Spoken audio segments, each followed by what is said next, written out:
What is the difference between a class action and an MDL?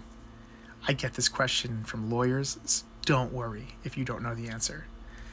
Make it really simple.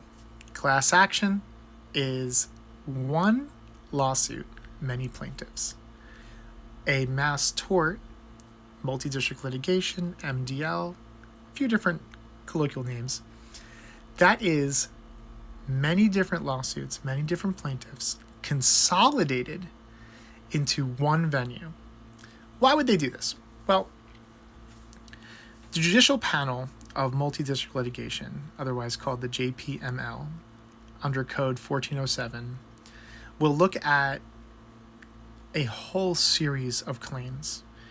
And if those claims kind of follow a common thread of injury, adverse event, whatever might have, and then a common defendant, they might say, instead of filing this 30,000, 40,000, 60,000 times all throughout the country and trying to have 60,000 potential different trials in state courts all throughout the country, you're doing a disservice to the plaintiffs themselves.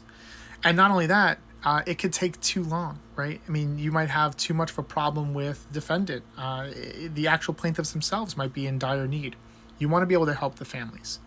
So the JPML says, okay, we're going to consolidate this into one venue, appoint a judge that hopefully has a great deal of experience in these kind of areas, and we'll have examples of the trials that are real and figure out and navigate how we're going to resolve this afterwards.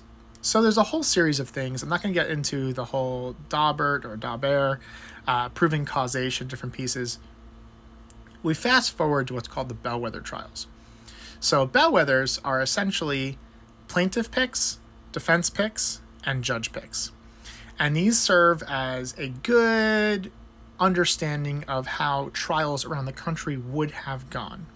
So the steering committee, which are plaintiff picks, is appointed by the judge, and those are, kind of leadership for who is going to be working on these bellwethers, and it's usually determined in a multitude of ways. It's capacity, capability, how big their dockets are, how experienced they are, all different areas. So they go against the defense, and they hear out some bellwether trials, and results matter, but they don't always dictate whether or not you're actually going to get a settlement. So if you are a claimant right now and you're looking at these bellwether trials and you see a couple of defense wins or a couple of plaintiff wins, it doesn't necessarily translate into what you're going to get. So if you see a $5 billion settlement for the plaintiff, it doesn't mean you're going to get $5 billion. If you see a defense win, doesn't mean that your case is not going to work out. But if you look at everything in kind of an aggregate and you kind of weigh what's happening, that is going to be a good indication of what you can expect in general from results of this lawsuit. So, class action, in summary, is one lawsuit, many different plaintiffs, and a mass tort, an MDL, multi-district litigation, that is going to be many lawsuits consolidated into one venue. All right, I hope that helps. And if you have any questions, please let me know. That was the 100 series of understanding. So very, very introductory, but hopefully it's helpful. Thank you.